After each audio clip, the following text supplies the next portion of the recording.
Lindsay Cortez, welcome back to the Soccer Queens podcast. Thanks so much. I always love talking to you, Erica. I'm really glad you're here. And I was also really grateful you came on our remote training Zoom call the other Mhm. week to talk about pregame nutrition. It was just so beneficial. And you dove into carbohydrates and the benefit of carbs on game day, but then also protein in a form of recovery and rebuilding the muscle. So I want to focus on protein today Mhm. because not a lot of girls get enough of it and they don't really know the benefits of protein for life and also Mm. sport. So let's just kick it off with, why is protein essential for the human body? Sure. I mean, where we get all of our energy and calories from is going to either be from carbohydrate, proteins, or fats. And all three of these things have a huge role in our health. So we need all three of them in substantial quantities. Protein's role is to help everything in your body build. Like, to sum it up, anything that needs building. And just to give you like an obvious example, it's like, okay, when you were 1 year old, you were like less than 2 feet tall and weighed 25 pounds. So how did you build and grow into the teen or 20-year-old or 12-year-old? Like, you grew, you built, right? Your bones built, your skin built, like your organs built. Everything did. Everything had to grow. And so that's what protein is doing, is it's helping you build. But so you can see how incredibly important it is throughout your youth as you are developing and growing. But even as an adult, um, you still need to build things, because basically every day what you're doing throughout life is breaking yourself down in some way, shape, or form. And so there's this thing that we call protein turnover, which is you break down protein and then you eat protein and you start building things back up again. Every day we have protein turnover of breakdown and build up. So yeah, so the importance of like building, I think going back to thinking about like youth athletes and stuff, I think building bone is a huge aspect of that. And then we always think about building muscle. Those are two huge areas that protein is important for us to build, is our muscle and our bone. But I don't want us to forget about the little things too, like your immune cells and antibodies are built by protein. Your hair, you want nice hair while you're running down the soccer field. You want it to be, in that ponytail, whatever. I'm just teasing, but good hair. Cause I know this because girls who aren't eating enough protein or aren't feeling well, when they start making some changes, they're like, my hair is shinier. And it's like, Mm. yeah. And hopefully you're also feeling stronger, seeing that improvement in your game and recovering faster. So yeah, I would say building bone and muscle are two biggest things that we think about that protein does, but it's really building everything in your body. That's such an important point you touched on, is just as far as the little things.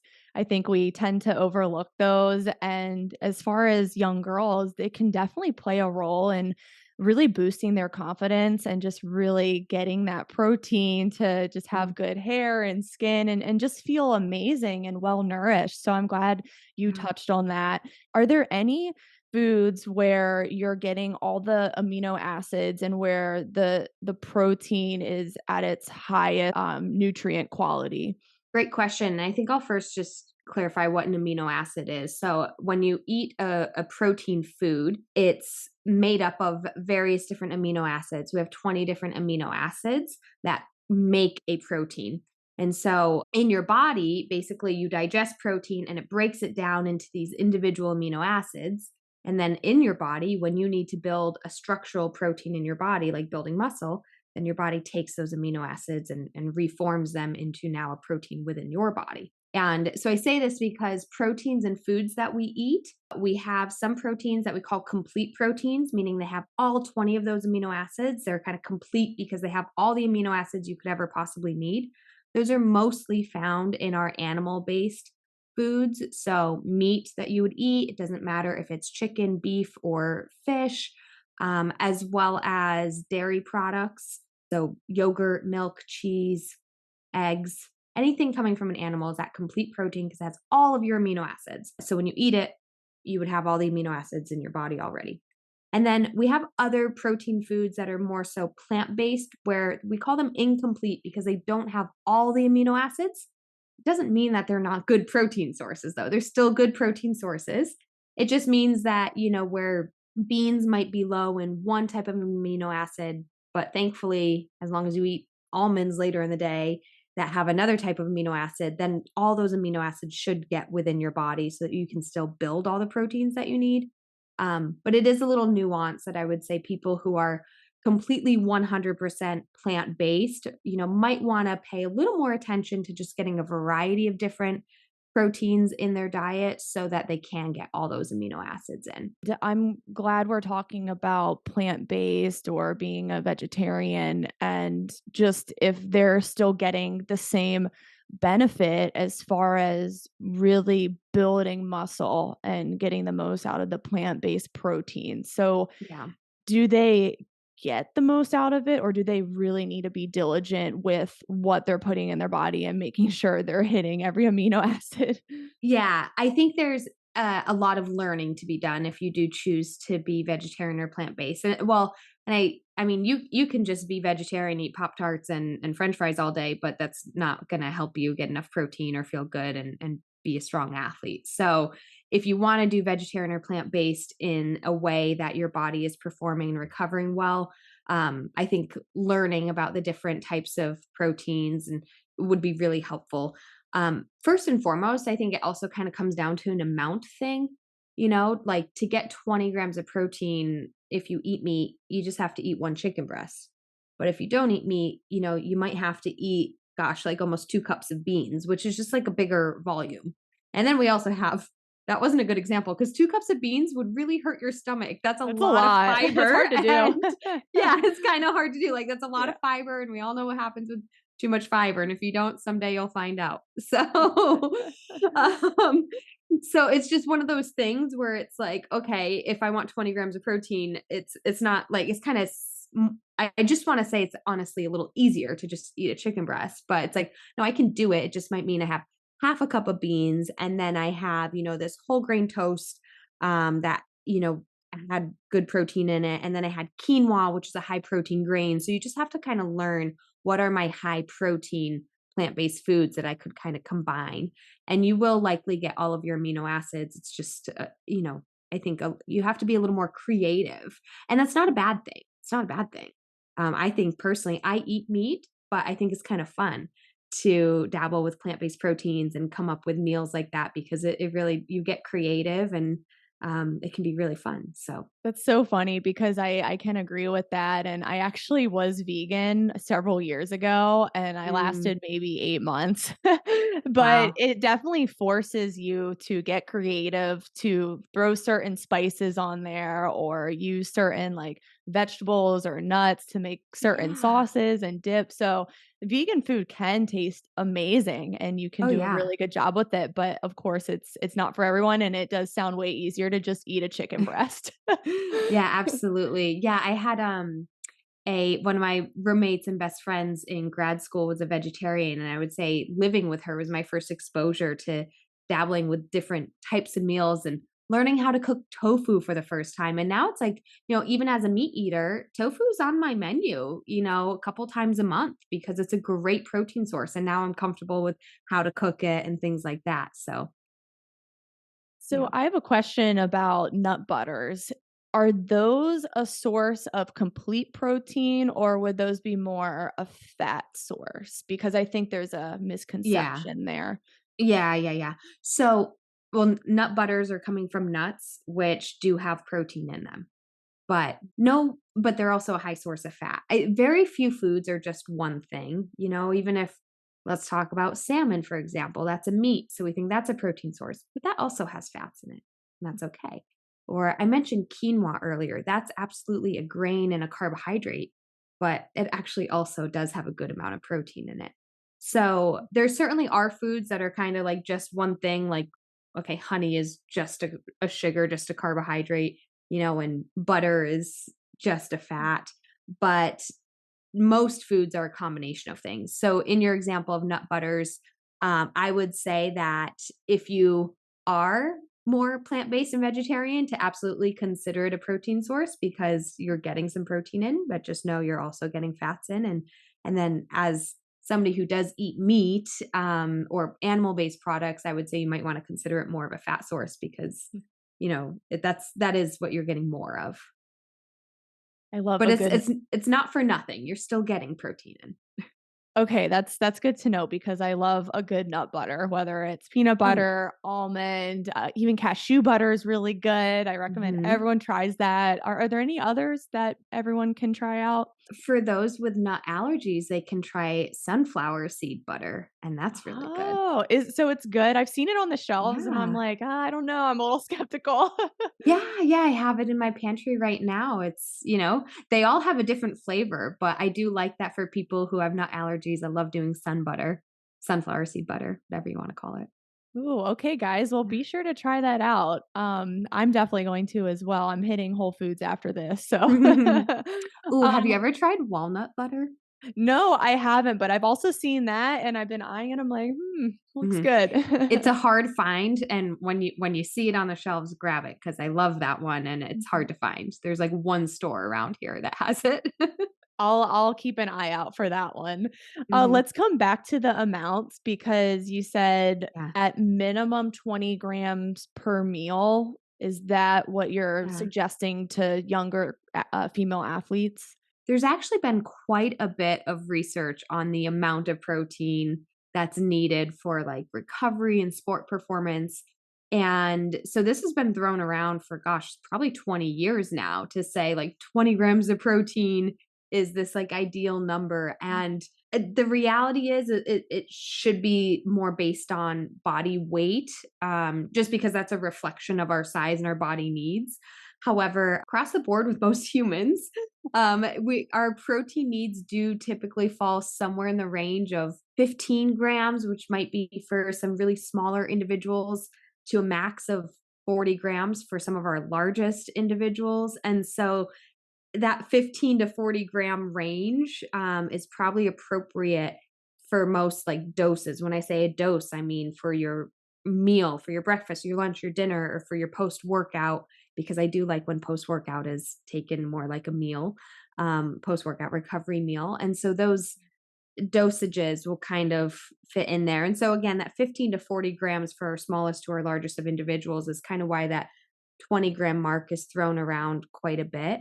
And again, there's nuances with the type of training you're doing, your body size, or even your goals, right? So if you are somebody who's trying to build muscle, maybe heading to 25 to 30 grams is more appropriate versus somebody who's just trying to recover and maintain 20 grams is appropriate. But yeah, I really think if I'm talking for a teen or adult female athlete, let's just hypothesize that you do hit 20 grams of protein 4 times a day. So for breakfast, lunch, dinner, and post workout, that's 80 grams of protein in a day, which is pretty solid. Now, there's a good chance you need more than that, but that's why we have snacks.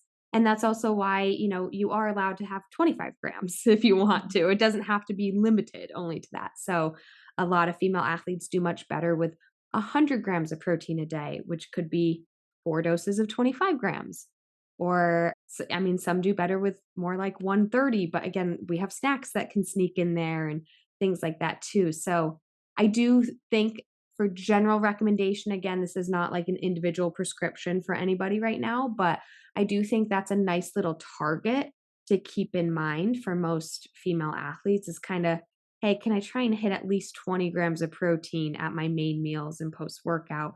And I think that'll keep you on track. You certainly might need more, but it's a good place to start. Would it be appropriate for a female athlete who has her menstrual cycle to up protein intake during a certain phase or when she's experiencing some of the icky symptoms during a certain phase? During the second half of your menstrual cycle, your luteal phase, and typically most of us feel this just in the week or days before our period comes. We might have PMS symptoms where we feel lethargic, we feel like we're not performing well, and you might truly even be sore. Your muscles might be more sore after practice. Part of this is because we have higher progesterone, which is a bit more catabolic in our bodies and kind of breaks your muscles down a little bit. It just makes it harder for your body to recover and harder for your muscles to recover. And so, with that being said, we have some really new research to say that maybe increasing protein during this part of your menstrual cycle could help you with recovery. I mean, as we know, protein helps you with muscle recovery, and I would specifically say that post-workout period to increase protein there to make sure that you're fully recovering, and that could certainly help negate some of those negative symptoms. So would you say increase by 5 grams, 10 grams a meal? Yeah, sometimes I go up to 30 Oh, grams as a okay. general recommendation there. Yep, yep. Okay, awesome. Yeah, that's really helpful, and I think there's also something to be said about how it helps with the mood oscillations during that time. Mhm, Is that, mhm. something that would really help with upping the protein? Yeah, I mean, at the end of the day, there's so much going on with our hormones during this phase, but I will say things too, like with our mood, and then sometimes we have cravings and stuff like that. So actually, one of the best, because your cravings are validated. I just first want to say that, like, you're not crazy, and you're if you're craving chocolate, go ahead and have some chocolate. That's fine. However, it can help to have your main meals just make sure that it is enough, that it is substantial, that you are giving your body what it needs, because then it'll feel better and maybe those cravings won't feel so out of control either. So that can also help just from a mood perspective of like, just knowing that you're nourishing your body and getting those meals in, those complete meals, giving your body what it needs. And that'll help with our moods as well. Let's talk about collagen Yeah. because there's a lot of information coming out about collagen supplements, bone broth brands, Yeah. marine collagen, vegan collagen. Is that a thing? Okay, what does collagen do in the body? Why do we need it? And then how can we be getting it in our diet? Sure. So collagen is a structural protein in your body. So just like I was saying, how when you eat protein, it breaks down into amino acids and then it creates muscle or it creates bone. Well, collagen is something else that your body creates. And it's found in your ligaments, in your tendons, in your skin, right? People always say like your nose, like the bone stops and then all the rest of this is just collagen. It's like it's the structural it's structure in your body, but it's not quite bone and it's not quite muscle. It's its own thing. And so that's what like yeah, a ligament or a tendon is, like an ACL. It's not muscle, it's not bone, it's connecting the two, right? And it's collagen that makes that up. So it's the structural protein in your body. Now, with that being said, your body makes it. It's made like the three major amino acids are well, glycine and proline specifically, and then hydroxyproline, which is another form of proline. But these are the amino acids found in any protein food that you eat. Then, you have amino acids in your body and they can make collagen. So you don't need to supplement with collagen or eat collagen per se, because as long as you're eating protein, then you have full capability to make collagen in your body. So right now, the supplement industry with collagen is like light years ahead of the science that we have to support the need to supplement with it. I don't want to discredit the fact that collagen itself is important in your body as you age. So I would actually say it becomes more important for the aging athlete than it does the youth athlete. As you age, you lose collagen. And again, how I said it's structural and it's everywhere. Like prior to this huge boom in the past 5 years about collagen for sports performance, collagen was always known as something to help your hair, your skin, your nails. And so it was more marketed as like this beauty, thing, right? And again, I'll talk to the aging population notices it that why do we start having wrinkles? Because we start losing collagen in our face or anywhere in your body. So as you age, you do lose some collagen, and therefore, maybe as you age, protein needs might need to increase or collagen as well. But you don't have to collagen supplement. You can just eat enough protein. Where it becomes interesting for athletes and young athletes from like the performance perspective is really when we talk about things like tendons and ligaments, because they are made up of collagen. And so if you have tendon or ligament injuries, this might be a time period where, well, how can we make more collagen faster or more efficiently or something like that? There's still very little science to say taking collagen supplements will help you do that, except in truly in It's very specific. It's like if you have a tendon or ligament injury, you can take about 20 grams of collagen peptides along with a source of vitamin C 30 minutes to 1 hour before rehab or exercise. And what will happen is that collagen supplement that you take will get shuttled to your ligaments and tendons faster because as you're doing exercise, you have that blood flow to help it get there. And then it might help with tendon and ligament recovery. That's very specific. And that's like the strongest science that we have about the benefits of actually taking a collagen supplement. So I don't know if I should I pause for a moment because there's like a lot more. Do you have a question to follow up on that? Well, I'm glad you mentioned the vitamin C because Yeah. there could be people getting their protein or taking collagen supplements, but then the rest of what they're eating is not nutrient dense to Yeah. help build that up. So yeah, do Yeah. you wanna get into vitamin C's role in building collagen? And are there any other Yeah. vitamins we really need to make sure we get? Yeah, and I don't wanna get, like, too sciencey because I don't even know that I know exactly why, but vitamin C is a powerful antioxidant that like, this research started in about 2014, 2015, so it hasn't even been 10 years that people were, uh trying to figure out how to grow tendons and ligaments. Because like, and your soccer girls, they know ACL rehab takes a long time. Like muscle recovers faster than that. And it's like because tendons and ligaments don't get good blood flow to that area. And so these researchers were trying to literally in like a petri dish see how they could grow tendons and ligaments. And they found this concoction of vitamin C, powerful antioxidant. That worked with the amino acids, glycine, arginine, hydroxyproline, and could literally rebuild or build some collagen. So they were like, oh, if this can build collagen, then what if we applied this to an injured tendon or ligament? It would build that collagen faster. And so, um, and with that being said too, yes, I think in today's like supplement industry, people are mixing collagen into their coffee in the morning. And it's not I don't want to say it's doing you harm. It's not doing you harm. What you're doing is you're adding a source of protein to your diet. But you could just as easily be doing any protein powder or you could also just eat an egg with your coffee in the morning and have a source of protein. Like it doesn't need to be collagen. But if you are like honestly, as a dietitian, if you have a major tendon or ligament injury, I might consider collagen with vitamin C pre workout or pre rehab. It has to be, it's super specific. That's so fascinating, and you're right, there definitely is more research coming out, and we don't really know for sure, but we do know that collagen supplements are really overpriced.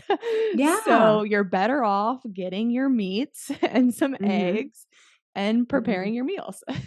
Absolutely. Yeah, a lot of supplements are overpriced. Even when it comes to protein powders in general, like I do think you don't need them. You can do whole foods, but one thing that I like about protein powders is just the convenience of like, oh, post practice, I'll just mix this up real quick. And so it's like, okay, you could do that with collagen, but right now collagen's more expensive than just a whey protein powder. And then you can think as well that there's actually whey protein powder is a lot of research there about faster muscle recovery because of another amino acid found in whey protein powder called leucine. So I'm still a big fan of whey protein powder. If you're going to use a supplement as far as extra source of protein in your day, and the collagen, I would keep it specific to our injured athletes. And you're also a big fan of chocolate milk too for Yeah, post-workout. yeah, yeah, yes. I'm a dairy lover all around. It's a Me great protein too. source. Yeah. It's a great protein source in all forms, milk, chocolate milk, yogurt, cheese, whatever it might be. Lindsay, And I'm realizing the dairy-free crowd lied to me for so long. Like, I got the whole milk going, like Mhm. but some people Mhm. can't handle it for their stomach, and that's okay, Mhm. but It you're is. right. Yeah, about 30% of the population has some form of lactose intolerance. Um, but there are some great dairy milks that are low lactose or lactose free, the brand Lactate or Fairlife. So Yeah. you can still get the benefits of dairy, or you can always people always forget about this. You can take a lactose enzyme over the counter, Lactate. I think people forget about that. But, anyways, there's so many ways you can get the benefits of dairy. Can people kind of, like, microdose it too? Like, it doesn't Oh, mean yeah. you have to, like, guzzle milk every day, Right, right? Can right, you still right. get the benefits from just, like, a little bit each day or every other day to Yeah, see how yeah, you handle it? absolutely. Yeah, yeah. I mean, 1 cup of milk has around 8 grams of protein in it, and 1 cup really isn't that much, 8 ounces. So I think you can see how you do, or maybe you do better like with Greek yogurt. That's a source of dairy that is lower lactose, and you can get 15 grams of protein in just about a half a cup or like an individual container of yogurt. So, yeah, I would say with those who aren't sure how well they tolerate dairy, like Greek yogurt's a good place to start, and cheese, typically low lactose. And then the milk, you can just, consider a smaller amount. And I love one of the reasons too that I love it is because, well, one, it tastes good. Two, it's leucine content. It's powerful for muscle recovery. So Mhm. I love that post workout, and chocolate milk, you rehydrate, you get your protein in, you get your leucine in, you even get some carbs in to recover, and it tastes delicious. And it's easily packable, right? Like there's shelf stable chocolate milks, you can throw it in your bag. So it's my go to all the time. I did want to ask you about some of your other favorite, protein-rich meals. So the first one, if you're on the go, what protein-rich meal are you having? Okay, so I mean, definitely some form, like I already mentioned, some shelf stable, ready to drink milk or chocolate milk or protein shake of some sort. I think Greek yogurts are pretty portable as well, and or maybe even just in your own Tupperware container.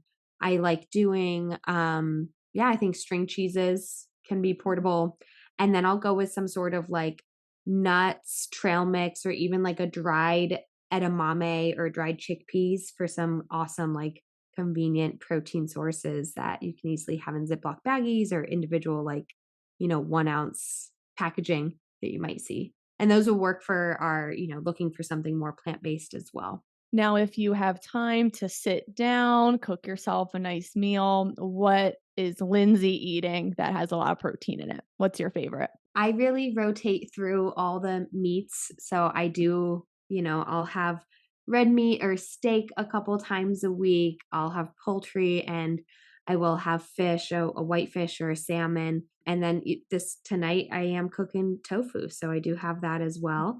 And if I just want to add to that, like any of these meals, I think being creative, knowing you can get protein from other sources, like, yeah, sprinkling some seeds on top of a meal, or broccoli surprisingly has some protein in it that you might not know, or a finishing meal, sprinkling a little extra cheese on top of it might increase protein just a little bit. Yeah, so I think ultimately, oh, let me add one more to that. Beans are, I just love beans, and I think that's really convenient for lunches where I might not be like grilling up a piece of chicken, but I still want to quickly put together a lunch. It might include like chickpeas or kidney beans. That's a really convenient way to put together a meal, but still have it be quick. This has been such a great discussion, and I think everyone has just a nice menu and list of protein rich foods. So, if you guys are trying some of these or have any questions, be sure to leave some comments below and follow up with Lindsay as well. I'm going to link her Instagram below as well as her website. And Lindsay, you do a lot of coaching on the side. You've come on my calls to talk to some of my athletes, and it's just been so helpful having your mentorship. So what are some of the services and groups that you're currently offering? Absolutely. So, myself and I have a few other dietitians on my team can provide one on one sessions to clients. We have a program called our Female Athlete System of Transformation, which helps female athletes overcome disordered eating to fuel at their highest level. And we also have an online self study course that you can take completely on your own, or pair that with some one on one sessions with myself or another dietitian on my team.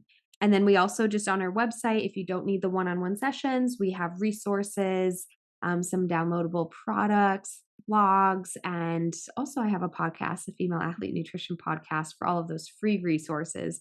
But definitely, if you're looking for that individualized help, you can give us a call or shoot us an email, and I can let you know and guide you as to whether like taking the course with some one-on-one sessions or the female athlete system of transformation program is right fit for you.